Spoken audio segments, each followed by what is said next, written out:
দীর্ঘদিন যাবৎ নানাবিধ সমস্যায় জর্জরিত খোয়াই জামুরা স্থিত রঞ্জন রায় স্মৃতি ভবন কমিউনিটি হলটি।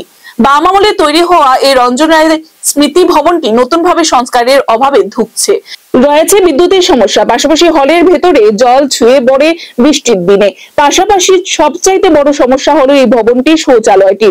এতে নানান সামাজিক অনুষ্ঠানে যখন মানুষ যায় তখন প্রাকৃতিক কাজ করতে পারে না এই শৌচালয়টিতে, কেননা ভগ্নদশায় পরিপূর্ণ হয়ে আছে শৌচালয়টি।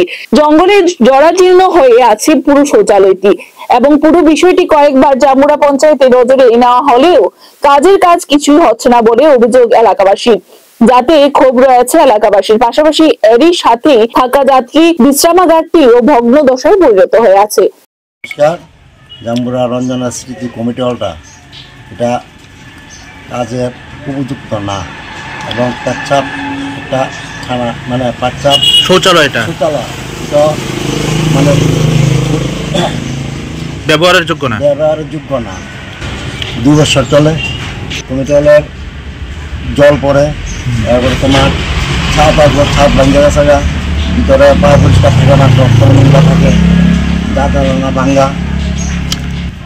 হ্যাঁ, আর তোমার ভিতরে এরা নোংরা এড়িয়েছে, পায়ে পরিষ্কার করে না পঞ্চায়েত, মানে নদীরই নাই পঞ্চায়েতের।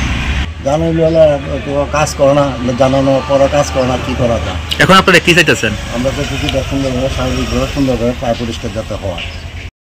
Report Tripura news 8।